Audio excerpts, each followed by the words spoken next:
In today's video, I'm going to be attempting to survive 100 days in hardcore Minecraft, but there's 1,000 mods. The concept is simple. If either one of us dies, the entire world gets deleted. Our challenge is to survive 100 days. We have three main objectives during the 100 days. Objective number 1, we have to obtain full Mythril armor and tools. Objective number 2 is to defeat the Ferrous Wroughnaut. Our third and final objective is to find and defeat the Elder Frostmaw. This boss is harder than both the Wither and the Ender Dragon. You do not want to miss this battle. Day 1 began by chopping down a few trees, that way we could get our essentials. Shortly after crafting some of our essentials, we ran into some copper ore, and little do I know, there was arrows coming flying out of the darkness. The great thing about this interaction is as soon as the one skeleton shot me, it looks like I got a little buddy down there in the cave. He's got my back. So one of our main priorities right now is finding shelter, which means we need to get a crap ton of these trees. That way we have enough blocks to start building our shelter. Shortly after gathering a lot of our building supplies, we stumbled upon a village. As we were investigating the village, we ran into a village lord. That is something we did not want to mess with, so we just kind of walked by. One of the great things about finding this village was it had a lot of beds, which means we were able to make it to day 2. And day 2 started off very nicely, finding an iron sword in an item frame above my bed. Right outside of the village, there's this awesome beach with tons of different animals such as the crabs, and we found this little shipwreck, so we decided to investigate it. While investigating, Forrest found a secret entrance with a chest containing a balloon. We weren't really too sure what it does, but apparently it actually just makes you jump higher. So we started swimming back to base and realized we were under attack by some sort of killer eel. So we had to kill this thing fast. Whenever it was attached to me, I was unable to move, so we had to eliminate it. We decided that this beach right next to the shipwreck actually looked very aesthetic, and we thought it would be a very cool place to actually start building our home. So we started to build this bridge over top of this small pond, and then we started making a path that would lead over to our house. Looks like cutting down all those trees at the start really is starting to pay off. So from the afternoon all the way into the evening, Forrest and I worked on creating this masterpiece.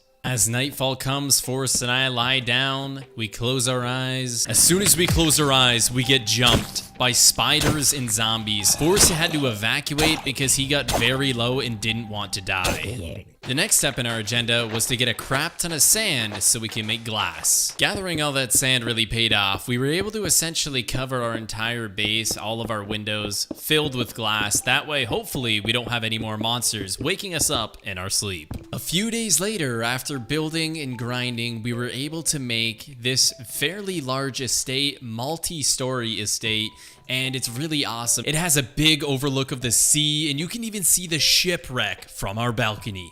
As day 6 comes to an end, you can see we've built this awesome base. There's even some dirt on the roof that we are going to be making into farms later on once we gather those supplies. In the morning, Forrest and I spotted a lot of grunt guards sitting in a hole. What are they doing? So our next objective was to go caving. We really needed to get a lot of new ores, that way we can make some new armor. And we ran into this skeletal horse, and Forrest decided to give it a smack. He kind of got hit hard for that, but it was no problem for us. So as we continued our descent, we ran into a few zombies and spotted a zombie spawner. We went ahead and lit that up real quick. And shortly after, we heard noises and we saw some weird looking troll in the shadows. We didn't know what it was, so we got closer and it ran at us what seemed to be some sort of war hammer. Forrest and I were very hesitant to get anywhere near that troll. With that hammer, by the looks of it, it could one-shot us. But the good thing is our grunts were to our savior today. All of them gathered up in a group and were beating the troll as the troll just wanted to kill us. And just like that, that troll was defeated, dropping a legendary warhammer. As you guys can see, this hammer is no joke. Day 9, we returned to the cave to mine everything inside of it.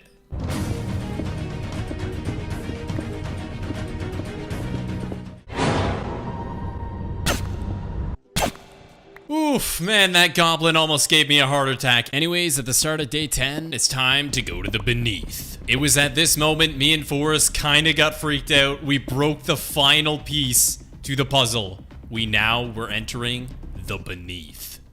And now that we've entered the Beneath, we needed to find Mythril ore. So what we did immediately was essentially light up the surrounding areas with torches and try and eliminate every mob that we possibly can. After fighting enough mobs, we realized that this Warhammer takes way too long to swing. So what Forrest did is he went ahead and made me 2 iron sabers. Now we are dual wielding. Now that we've cleared a lot of the mobs and lit up a lot of the cave, we were able to start mining our Mythril ore. So from day 10 all the way to day 17, that's all we did. We searched the entire caves and found as much Mythril as we can. We needed enough to make 2 full sets of Mythril, and that is exactly what happened.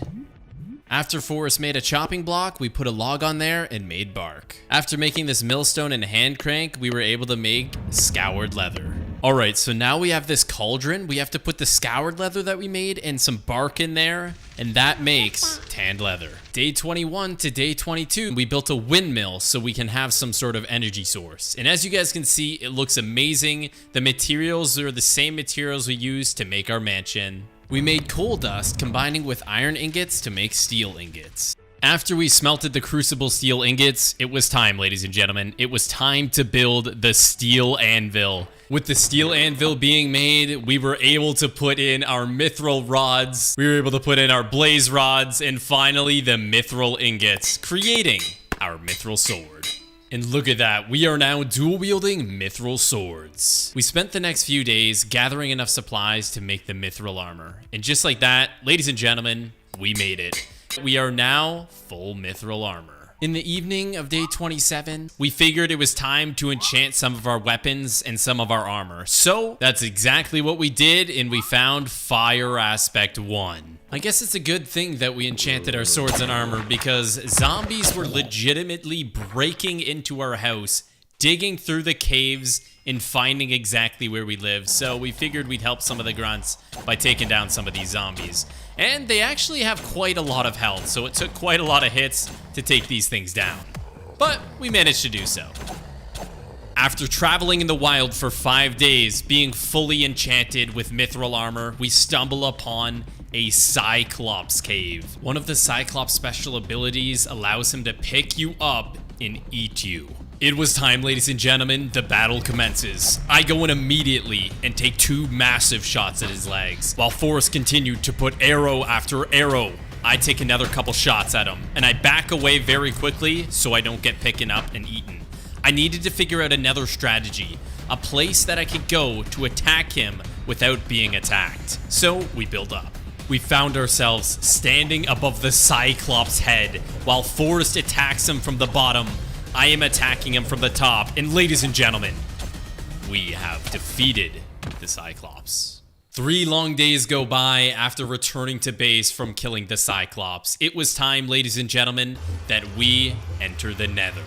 After 2 days of traveling and mining, we ended up digging out of the hole, only to find a nether fortress. First place we went is right here because we could see the chest right through the little fence windows, and we found these little totems of returning, which I guess essentially returned you to your previous location, so that's pretty cool. Shortly after getting the chest, this Enderman had it out for Forrest. Forrest nearly goes down and dies, and I'm trying to figure out how to defend him. So Forrest hides in the corner, and yeah, he's already at half HP, and I hear the Enderman, and I see it through the window.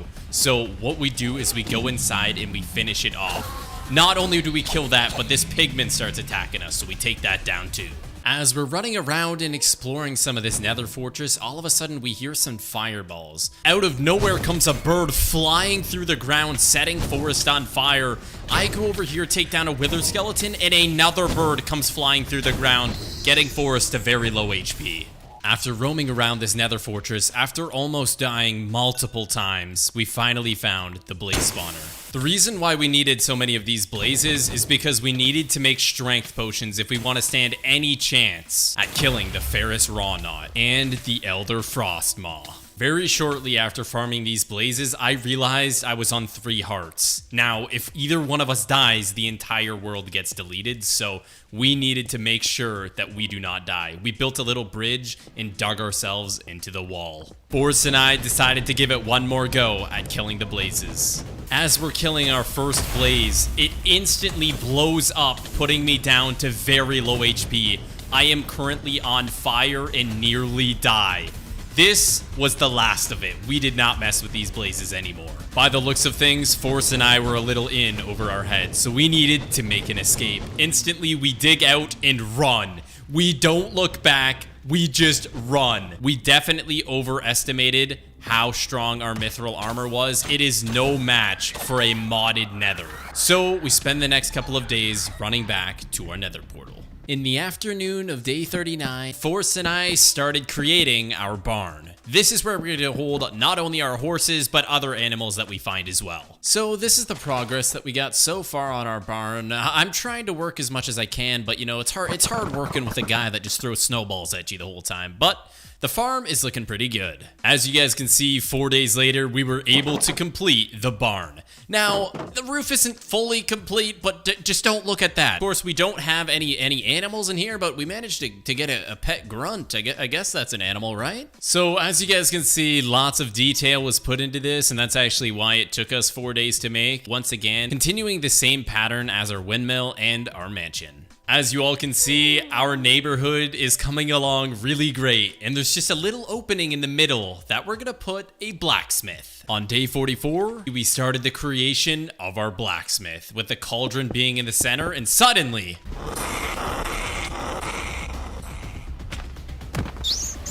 Oh my goodness, I'm hoping that that's the last jump scare that I get, because dang, that is so freaky, and the sound of that rat. And as I'm explaining that, Forrest gets attacked by a brain slime.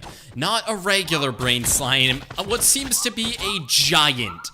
And essentially they jump on your head and start eating you, so we had to take them down fairly quickly. Upon finishing our blacksmith, we notice zombies have torn into our base. Forrest and I immediately head in, finding a spider on our right side, a special zombie in the back, which is spawning slugs all over our floor. We were able to take them down fairly quickly, and we have to start repairing the damages. 2 days later, after being attacked by rats, brain slimes, zombies, slugs, we finally finished our blacksmith. From days 47 to 51, Forrest and I headed out. We needed to find some hippogriffs.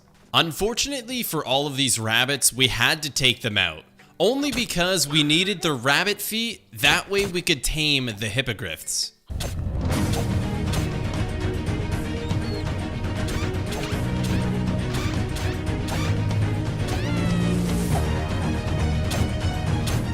Oh god, I feel like a jerk for killing all those rabbits, but ladies and gentlemen, on day 52, we found our first hippogriff. And as you guys can see, it doesn't really trust us much, so we gave it some rabbit feet. So we threw him the rabbit foot, and he ate it away. And just like that, ladies and gentlemen, he was tamed. So Forrest went ahead, gave me the saddle, we geared up, and look at that, ladies and gentlemen. Now we have a hippogriff. Since I had never flown a hippogriff before, I wasn't too sure of the commands, and I tried to go down, and I jumped off of my hippogriff. Luckily for the water underneath us, we lived. If it was land, we would have died and our entire world would have been deleted. On day 53, I was looking to get Forrest a hippogriff and I ran into a dragon. This dragon was trying to kill my hippogriff and I was not gonna let that happen.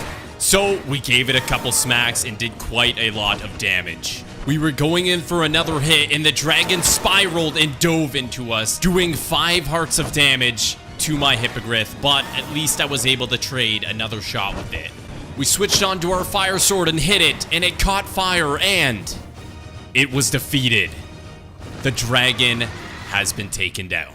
2 more days goes by as we kept looking for a hippogriff, and we finally found another one, and it was actually killing bulls. Like, this hippogriff is a savage. And on day 56, Forrest and I have made it back to base. All we have to do is put our hippogriffs back in its cage, and then we are good to go. After a very intense week has gone by, we figured we needed to do something more relaxing and focusing on the base more. So we started by gathering animals. So we got a chameleon. We found a reindeer, so we brought that in. Listen, guys, don't judge me here, but listen, I was thinking about the animals, okay? We needed somebody to protect them, so we got a grunt. We found ourselves a goat, so we're gonna put that in here. I even got Forrest's reaction to me bringing in a pet frog. He seemed very confused. Okay, guys, I went a little out of my way on this one. I went ahead and stole the village lord. Yeah, you're gonna be my pet now. For the next 4 days, Forrest and I searched around for every Enderman we possibly can. We thought it might be in our best interest to get as many Ender Pearls as we can to fight the Ferrous Wroughnaut. We got pretty lucky in a sense, as it was a blood moon, meaning tons of mobs spawned throughout the night. So we were able to get Ender Pearls fairly easily. Day 67 came and we placed our upgraded enchantment table. We were planning on fighting the Ferrous Wroughnaut very shortly, and we needed to make sure that we had the enchants necessary to eliminate him. So what we did is we enchanted Sharpness 5 on both of our swords. So from days 68 to day 70, I worked on the Netherwort farm as Forrest worked on brewing more potions. And the day has come, day 71 to day 76.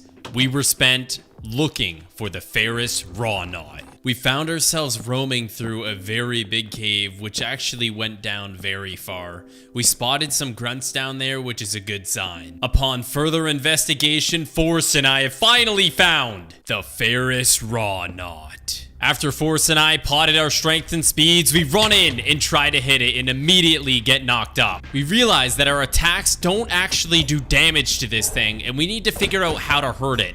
But we also have to remember getting hit by it one time will kill us, so we cannot get hit. After trying to fight it for quite some time, we realize that there's a diamond sword in his back. What if the way to kill him is by hitting him from behind after he uses an attack? So that's what we did, and there we go. As we keep persisting and swinging, we dodge a massive swing, which allows us to get another hit. And as we go in for some more shots, he swings, one-shotting everything. As we exited the tomb to repot our strength and repot our speed, we made another attempt to get inside. He goes for a swing, which allows me to get behind him to get the hit, and it doesn't work. So we have to dodge another hit by jumping down this hole. As it walks back in towards me, it goes for a swing and just barely dodges it, allowing me to eliminate the Ferrous Wroughnaut. Wow, so after that insane battle, he dropped 2 items, one being a massive cleaver and one being a helmet. As you can see, Forrest is wielding the cleaver. It also has special abilities like the shockwave, which knocks you up off the ground. That is pretty awesome. 3 days of traveling back to our base, and on day 80, we had some weird looking zombies creeping us out outside of our base, so we kind of had to take them out. After traveling from day 81 to day 86, we found ourselves in an ocean, and through the fog we could see a pirate ship. As Forrest and I are in fully enchanted Mythril armor, we've killed bosses already. We felt very confident that we'd be able to do this. So we hop out of our boats and we throw our Ender Pearls on board and we go slaughter everything.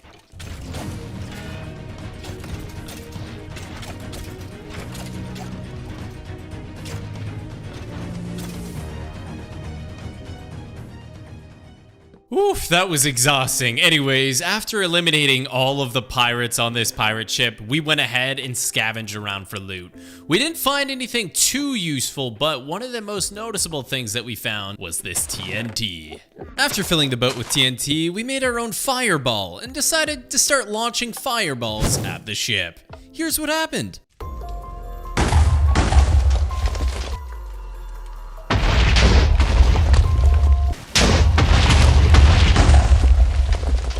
4 days later, on day 90, we made it back to base, and we prepared to leave to look for the Elder Frostmaw. Ladies and gentlemen, this is going to be insane. 5 days of traveling goes by through the winter breeze, and as we're running on this ice, we spot the Elder Frostmaw. Forrest and I start creeping up very close. We start by drinking our strength potion and then our swiftness potion.